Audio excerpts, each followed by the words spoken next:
Combattants de l'indépendance, aujourd'hui victorieux, je vous salue au nom du gouvernement congolais. En séjour de travail dans le Haut-Katanga, l'inspecteur général des finances, chef de service Jules Alinguete, a levé tout malentendu qui existait lors de la réunion tenue ce vendredi devant les directeurs, cadres, agents et délégués syndicaux de la CNCC et la GECAMIN.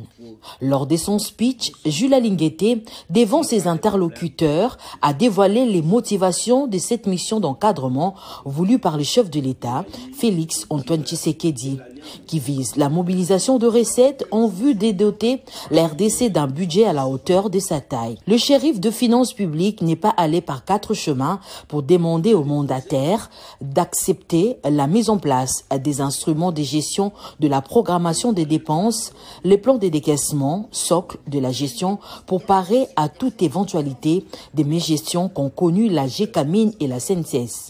Chose qui justifie cette thérapie choc du contrôle concomitant, des orientations bien reçues par les DGA de la CNCS et le président de la délégation syndicale de la GECAMIN qui portent leur voix.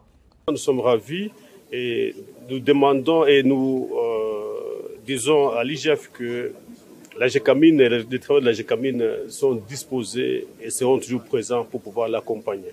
Il doit désormais compter sur notre contribution. Et nous n'allons pas baisser les bras car l'avenir de notre entreprise et de notre pays en dépend. Et aujourd'hui, l'inspecteur, le chef de service de l'inspection des finances vient de nous donner, je dirais presque, c'est un cours. Un cours, il a démontré d'abord la motivation à la base de ce qu'ils sont en train de faire, les résultats escomptés, les difficultés que nous avions, nous, à la SNCC, nous étions déjà ouverts par rapport à l'inspection. Et là, tout ce que nous pouvons dire, merci beaucoup. Merci puisque vous avez jeté un éclairage sur les zones d'ombre qui semblaient planer entre la SNCC et l'inspection des finances. L'inspecteur général, chef des services, a dit tout à l'heure, et nous, du côté de GECAMIN, nous sommes vraiment très contents de sa présence, parce que comme vous savez, c'est un encadrement qui vient de commencer. Nous avions déjà une certaine habitude. Et ces habitudes-là, grâce à l'IGF, nous commençons à les abandonner pour que vraiment l'État congolais puisse vraiment recouvrer ses droits dans tout ce que nous faisons comme opérations opérations d'exploitation, opérations financières, les prestations avec les différentes entreprises ou personnes qui sont en partenariat avec nous. Ce que vous devez savoir, ce qu'il a dit, il faut dire, IGF est en train de nous protéger.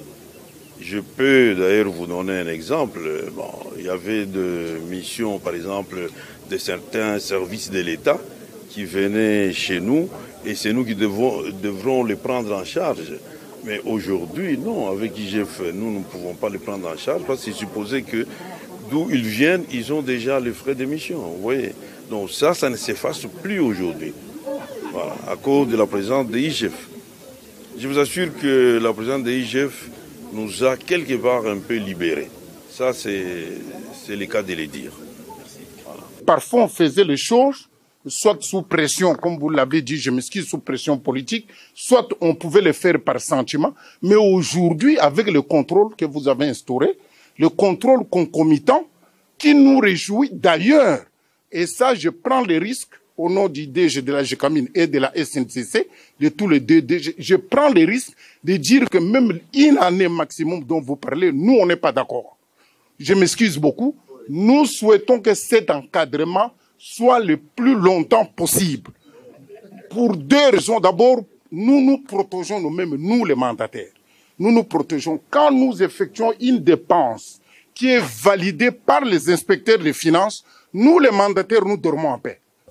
Mandaté par le chef de l'État dans la ville cuprifère, Jules Alinguete souligne l'importance qu'accorde le président de la République pour l'amélioration du social des Congolais et aussi explique le bien fondé du contrôle de l'IGF. Globalement, nous avions échangé dans une compréhension mutuelle très approfondie et nous nous sommes très bien compris de part et d'autre.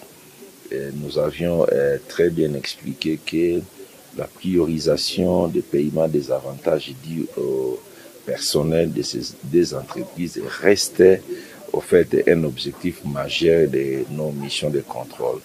Donc les inspecteurs sont instruits, les syndicalistes ont compris, les mandataires également, que les avantages des travailleurs doivent être priorisés. Deuxièmement, les impôts dus à l'État du fait des avantages des travailleurs, des avantages des mandataires doivent également être priorisés et aussi les prestataires et fournisseurs qui travaillent avec ces entreprises de l'État doivent être en règle avec l'administration fiscale. C'est au fait ces objectifs afin de permettre au gouvernement de réaliser ses ambitions en termes de mobilisation des recettes. Bien avant, en bon père de famille, le chef de service de l'IGF s'est livré à un exercice pédagogique à ses pairs inspecteurs des finances en mission à Lubumbashi. Il les a donné les orientations nécessaires quant à la poursuite de la mission d'encadrement. Après échange, l'assistance s'est montrée très réceptive au discours apporté par l'IGF, celui de lutter sans merci contre la prédation financière.